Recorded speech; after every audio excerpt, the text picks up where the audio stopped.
Our first speaker is the CEO of Tempesta Technologies and is the architect of Tempesta FW, which is a high-performance open-source hybrid of web accelerator and firewall efficiently filtering application layer DDoS attacks and web attacks. So we have Alexander Krizhanovsky here to talk about the Linux network stack extension for DDoS mitigation and web security. Okay, thank you. Hi everyone, thank you for coming. Let me first introduce who we are, what we do. We basically do two things. The first one is custom software development. We specialize in high-performance networking and database systems. We're proud of development of Web Application Firewall by request of Positive Technologies, and the firewall was mentioned as visionary in 2015 by Gartner Magic Quadrant. Also, we're one of the top contributors in to MariaDB. We developed the major feature for 10.3 system versioning. And besides our custom software development activities, we develop Tempesta FW, the subject of today's talk. The story with Tempesta FW begins in 2013 when we started our project with Positive Technologies, and we developed Web Application Firewall. Web Application Firewall is typically built in on top of HTTP accelerators such as HTTP HA proxy or Nginx, and they basically do filtration of web attacks and DDoS attacks on application layer. And that time we realized that modern HTTP accelerators aren't good at all in filtration logic. So we started to develop Tempesta FW. And when we designed what we need and what we want to do, we thought that, hey, NetFilter does HTTP, TCP and IP filtration very well, so why not to continue TCP/IP stack with HTTPS and build in kernel firewall and HTTP accelerator, so build actually the hybrid of two of the systems and build it into TCP/IP stack. This is what Tempesta FW is. The small disclaimer is that during the presentation I will reference Nginx. This only because Nginx is simple and widespread HTTP software. To summarize what Tempesta FW is, it's a so-named application delivery controller, and the type of systems do a lot of things, web caching, load balancing, whatever.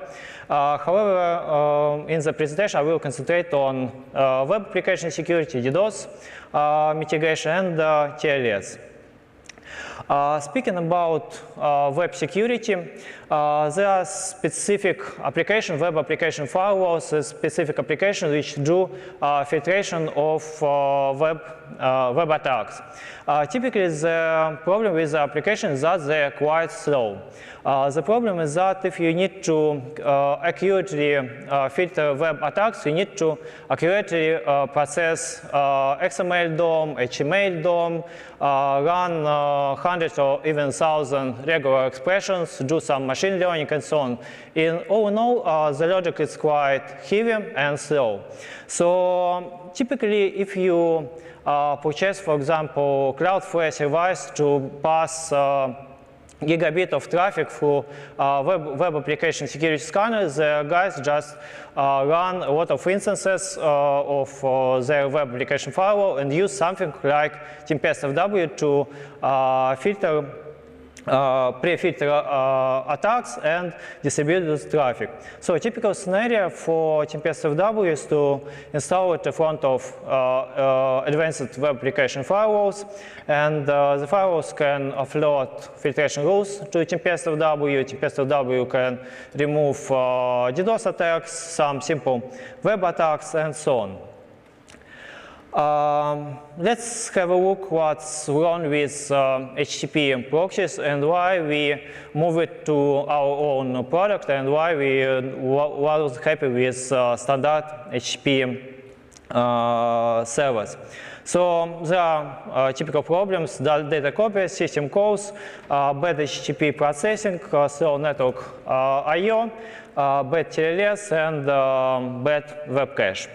And we might see a very funny picture that sometimes in simple configuration it turns out to be far faster to normally service malicious requests rather than filter it. This is an example of timing for Nginx, and it's slower to filter out attack rather than process it.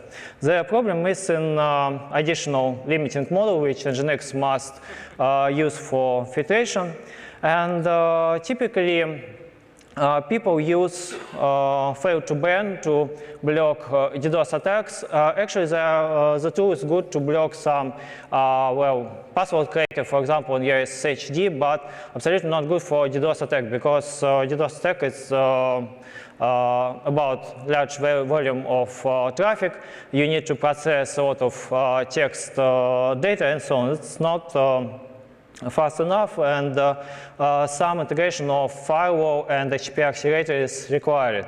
So we move it to a hybrid of HTTP accelerator and the firewall. Let's have a look at another tools which are good for DDoS filtration. We have various tools on low level networking, IP tables, nftables, BPF, XDP, and even filtration on network adapter. So you can offload like XDP rules to network adapter. The problem with the approach is that it's quite fast. This is the faster one. However, if you need to process HTTP requests which spans over to, say, network packets, the tools just cannot do anything because they work only in context of one network packet. The most appropriate thing is network intrusion prevention systems like Suricata. Suricata provides you amazing feature to filter out traffic by complex rules which spans from lowest network layer to the highest. For example, you can ask it to filter out all the traffic for particular IP address and containing particular value of HTTP header. I will back to the feature at the end of my presentation. However, the problem with network intrusion prevention system is that they are pure network analyzing tools. It means that they not a connection endpoint, so there are evasion techniques for such tools. The classic example may be a bit outdated, but good to get the idea is that, say we have two TCP segments, overlapping segments, and attacker puts the attack in one of the segments. And the endpoint processes the first overlapping part of data, and network intrusion detection the second one. So this is the way how evasion techniques work. The second problem is that network intrusion detection doesn't add any value in normal operation. Say we made great marketing campaign, we have a lot of normal users, and instead of helping somehow to deliver the content faster, the network intrusion detection just stays near to web server and just its resources. It doesn't make the things better in normal case. So let's explore what the problems and how we solve them.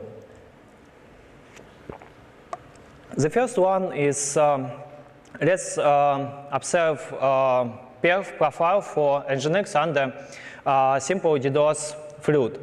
If we observe the profile, the first thing which we see is that it's HTTP parser. Next is data copying. After that, network I/O. And last item is limit rec. That's exactly the handler which added us that 1 microsecond in time. The interesting thing about the profile is that it's so named flat profile. It means that suppose we optimized the most hotspot HTTP parser, say, in 10 times. However, it's after all just a bit more than 1% of performance. So optimizing the HTTP parser, we want to win, for example, 30% performance improvement, or even several times. So to go much faster, we need to develop absolutely new software. So the first problem with system calls. Just look at strace, also for very simple HTTP requests. We see about 9 system calls, only one writing to access log can be eliminated. Also, let's recall that nowadays we work with KPTI, kernel page table isolation, to mitigate, to prevent meltdown attack. And this extension means that each context switch, each syscall is dramatically expensive. When you go to the kernel, when you back to the user space, you have to switch page table, and during the switch, you have to invalidate all the level 1 caches. So system calls are quite expensive nowadays. Second thing is about naive HTTP parser. Let's have a look at example of C code. We have a classic loop, 2 switches, one switch for state, second for ingress data. We at the moment at state 1 and character B. So we start from the first switch and jumps to the right place where we process the B. At the moment we made some program jump, and typically we made cache 1 CPU miss. After that we go to the end of the loop, probably this second instruction cache miss, and after that we start from the begin, and only now we go to the second state. So instead of just moving right down, when we know the next state and the next place of the code, we spinning around the code. By the way, the right optimized version is used by any HTTP, by any parser generators like Regel. And I see no reason why HTTP accelerators don't use the approach. Why do we speak about HTTP strings? Why do they matter? This real sample of the code from Nginx. This is not the full snippet from the URL processing, but we see that that's not so. It's not so small. And on another side of the slide, there's a real query to booking.com when you apply just several filters for your hotel. And that's not also small. And if we would plan HTTP DDoS flood, we shouldn't use index requests, which most of the DDoS attacks actually use. Instead, it makes sense to use something more interesting and load the target HTTP parser by more heavy strings. Also, let's recall that attackers, when they try to avoid Web Application Firewall rules, they sometimes send quite large requests, and this is also a point when we can see large and malicious HTTP requests. To verify that this is a real problem, let's run VRK traffic generator with URI and more or less real HTTP headers. And now we see that HTTP parser goes even higher in time than we saw in simple HTTP flood. What's wrong with the HTTP strings and what we can do with them? First of all, they are quite specific. HTTP 1 allows you to terminate a string with 2 characters, and RFC recommends to use single character termination, so string termination isn't straightforward. If we are going to use libc to process the strings and to call libc functions, our interest is stereo-SPN, which validates input data against some characters alphabet. The function builds the allowed table in runtime, so it's quite slow.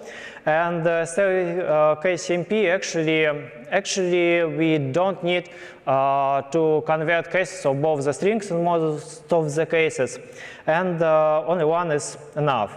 And also in most of the cases in HTTP parsing, we don't need to know exact place where non-match happens. We only need a Boolean value match or not.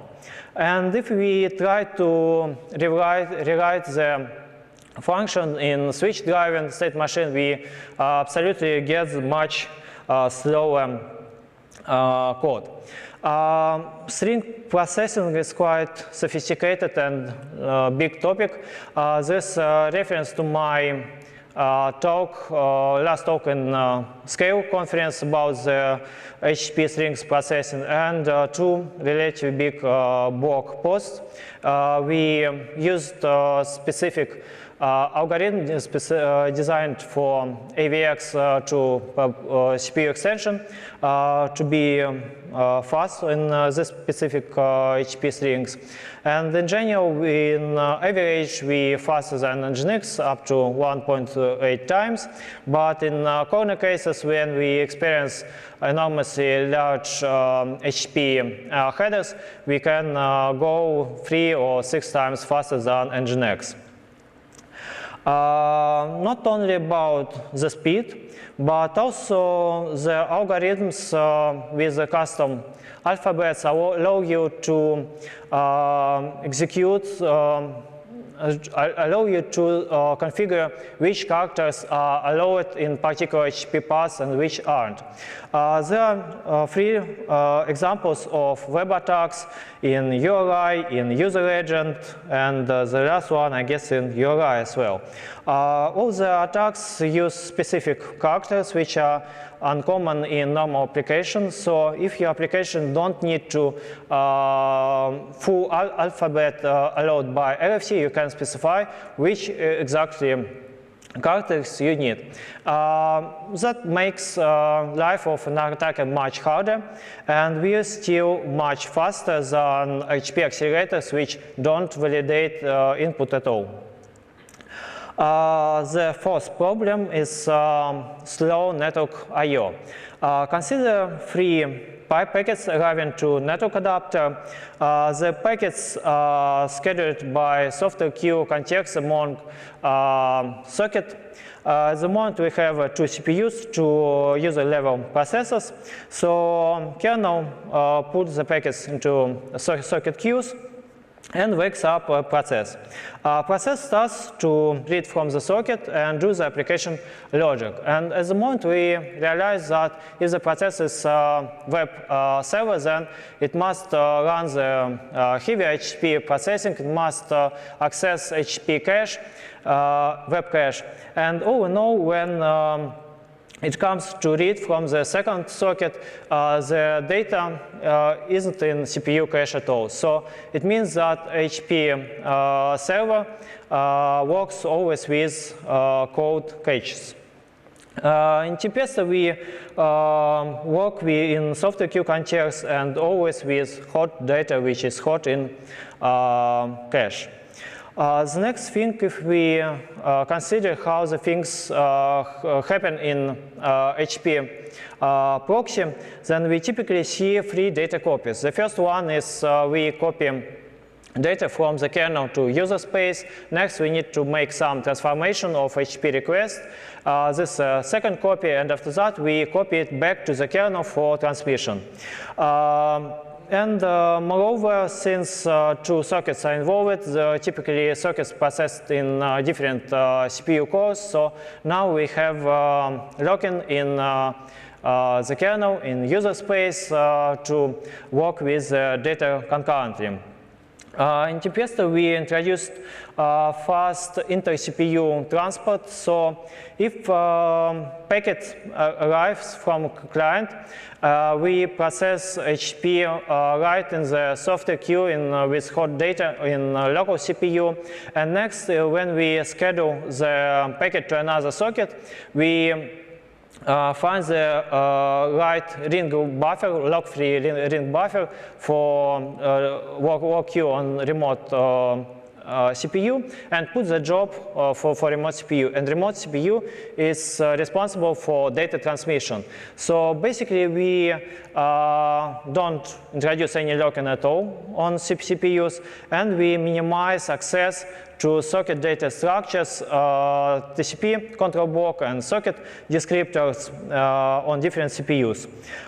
This allows us to be much faster and decrease latency of data processing. The amazing feature of Linux TCP IP stack is socket buffers, SKB, and the data structures are used for as descriptors for several network packets. And the good thing is that Linux SKB allows you to do any data transformations and fragmentations which you want. And suppose that we have an HTTP request and we want to add additional HTTP IP header, IP address to x404, and instead of rewriting the whole HTTP request, we actually just split it into fragments, and we don't do any physical split data at all, but actually this virtual splitting, and we organize the data as two fragments. We add third fragment with a new HTTP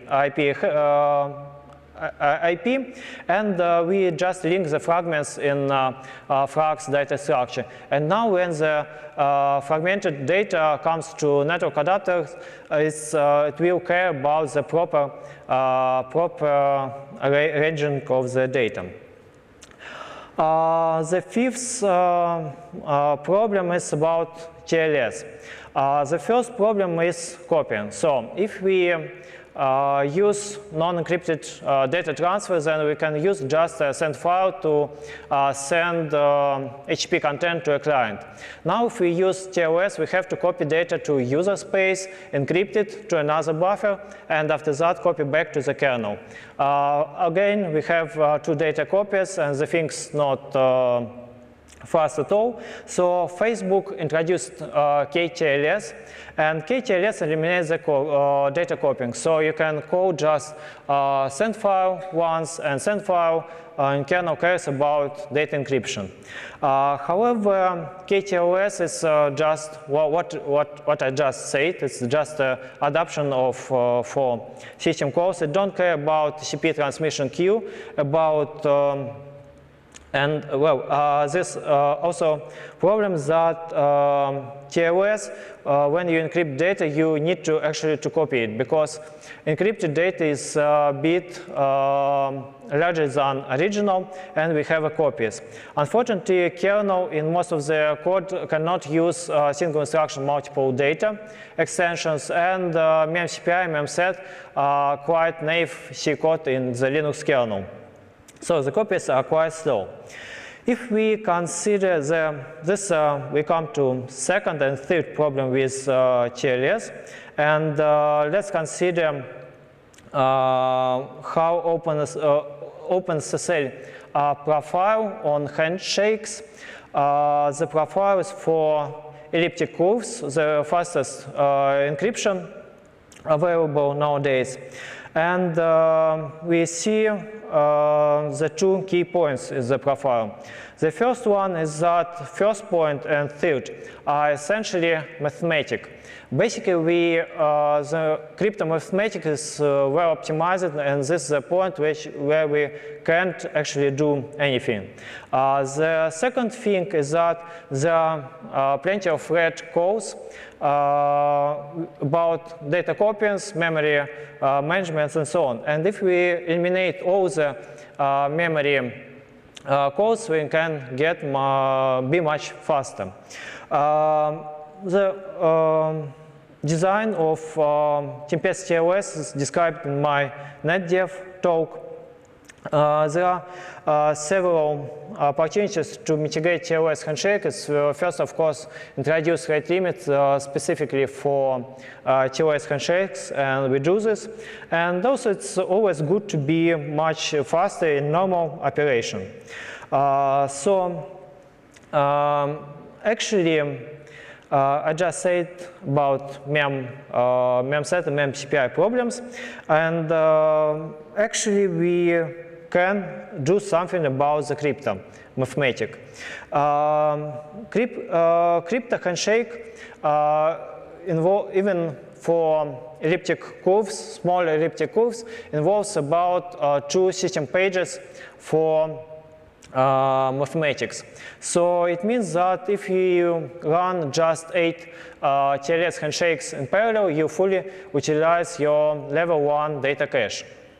So also, let's recall that now we have KPTI and been running very slow mathematical operation.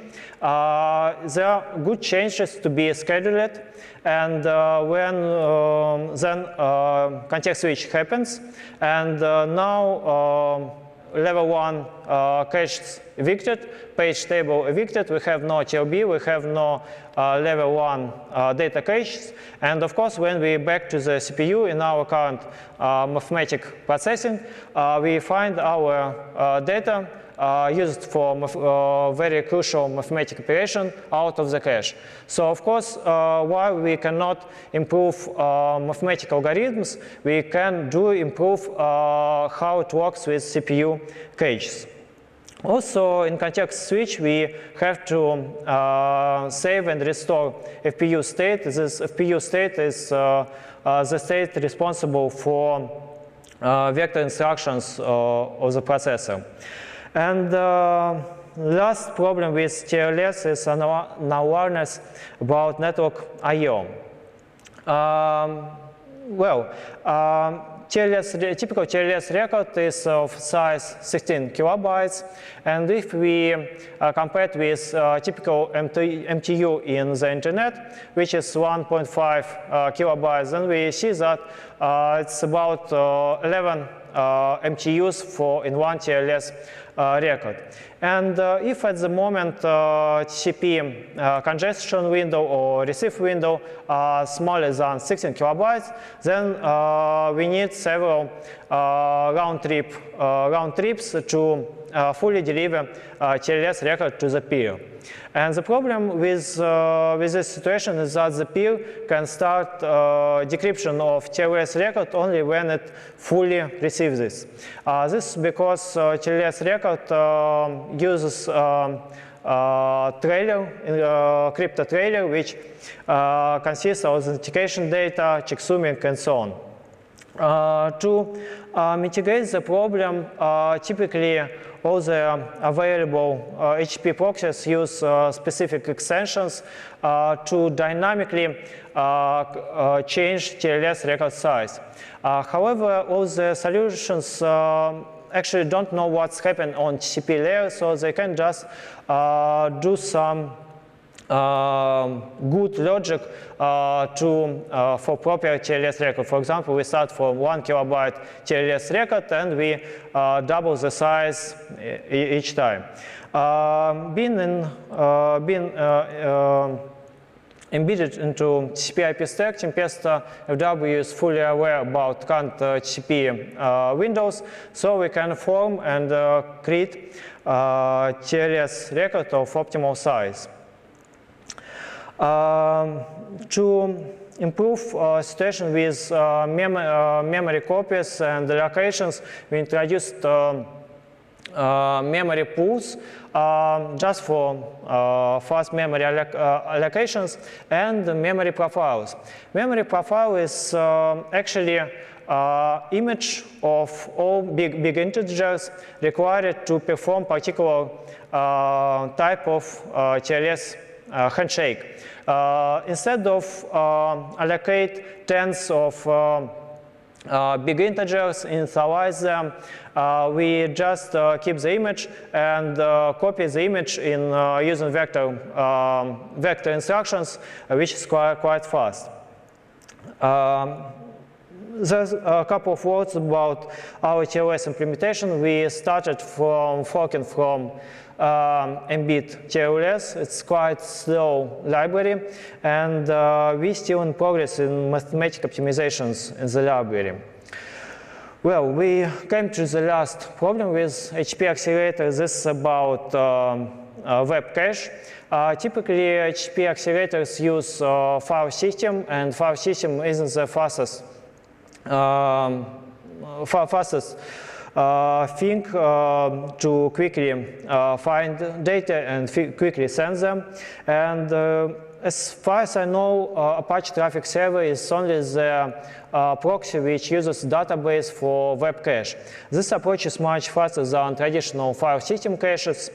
And also it's worth mentioning that there's a vary HTTP header which actually requires a secondary key if we think about web cache as a database.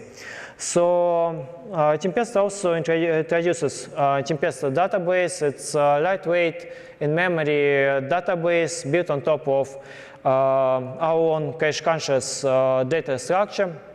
Of course, it's log-free. We use huge pages to optimize memory operations. The design and the future plans for TempestaDB was presented in Percona Live conference.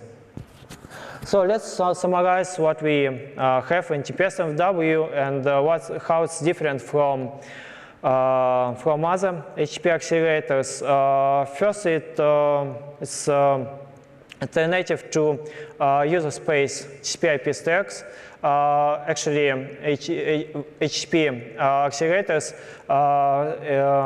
built on top of TCP IP, user space TCP IP stacks. Secondly, there's fast TLS handshakes, very fast HTTP parser, fast web cache, and plus through the performance enhancements, we add security features. And now let's talk about security features.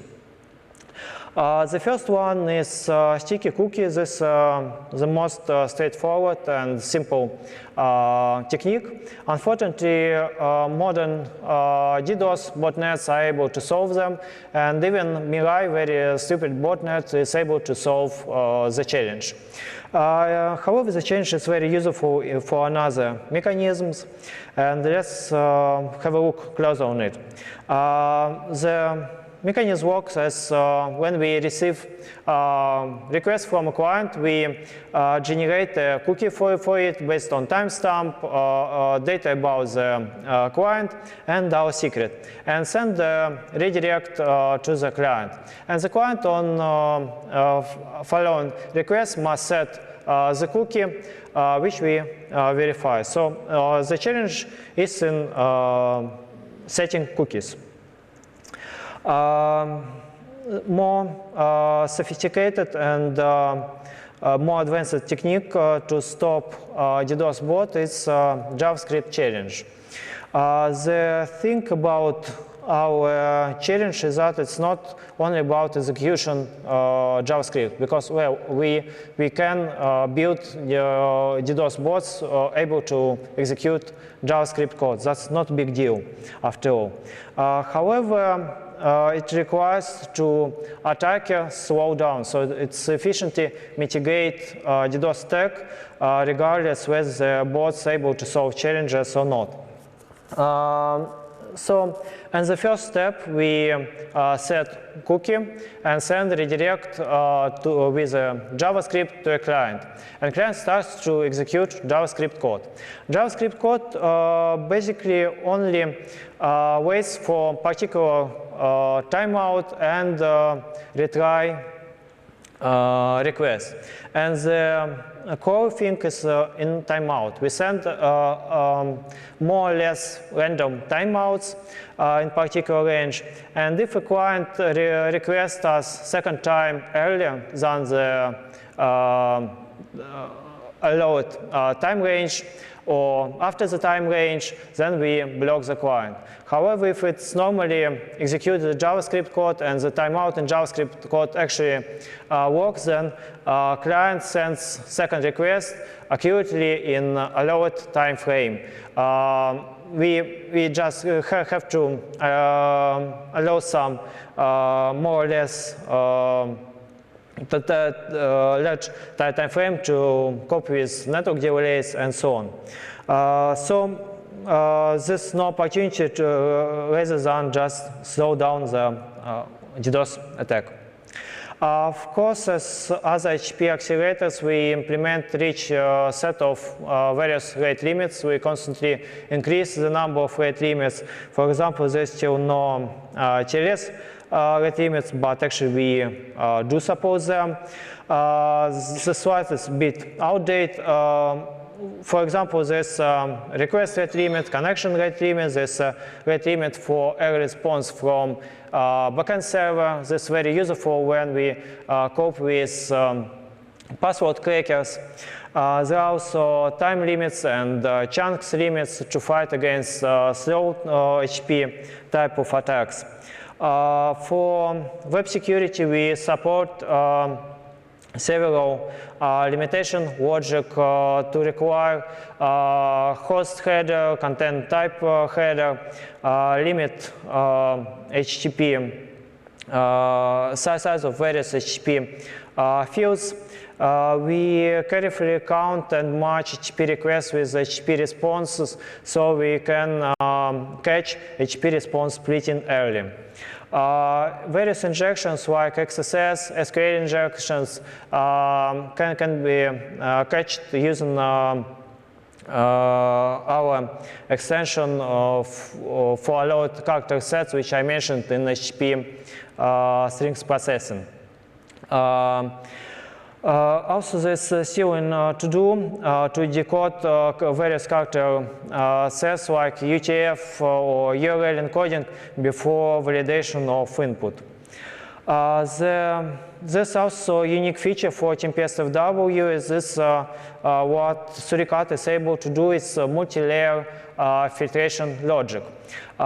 This wiki reference with better description of the feature, but just to get an idea how it works, let's consider an example. Say we want to block all the traffic for IP address and particular value of referer HTTP header. So we add net filter nftables rule, which sets mark to the packet if it has particular source IP address. In Tempesta, we are able to work with marks from NF tables, and we read the config file from bottom to top. And if we see that mark is set, then we go to HTTP chain for multi-layer rules. And in this chain, we validate HTTP header values. However, if we see a packet from network layer without set mark, then we just pass through packet to the backend server. So with Tempesta and when firewall, Linux firewall, we are able to run multi-layer firewall rules.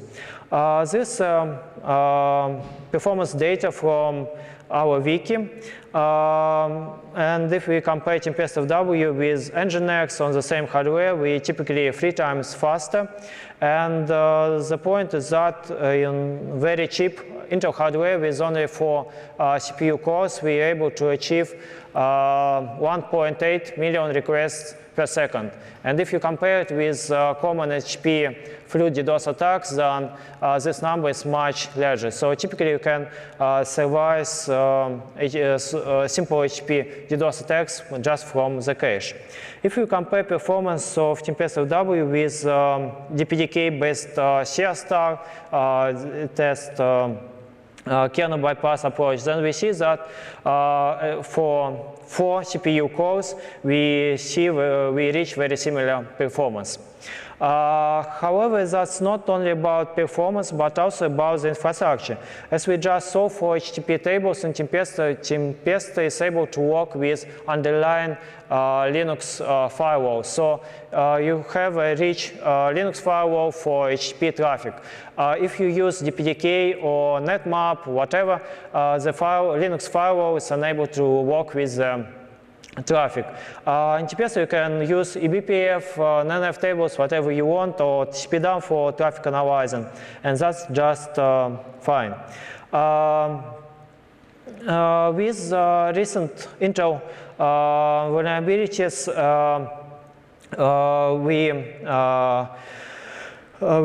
kernel provides much more performance opportunities because there's no context switches. We live closer to hardware, so we have more opportunities to increase performance of the solution. And with Quick or HTTP free, it turns out that all network layers must know about each other, and it means that everything goes to the kernel or goes through the user space. Our point of view is that everything should go to the kernel. You might be one of the top questions asked about Tempesta is about HTTP proxy in the kernel. We do a lot of testing. We have free testing frameworks. It's unit testing, functional testing. We run Tempesta in different configuration, different traffic. We specifically developed kernel mocking framework, KTest, which is able to test complicated subsystems like TLS and databases in user space. We plan to develop user space mapping, so we decrease the number of full logic in kernel. Current state is alpha. You can see everything you expect from HTTP load balancer in Tempesta. HTTP device still in progress as faster TLS handshakes, and we constantly increase our security features. That's all. Thank you.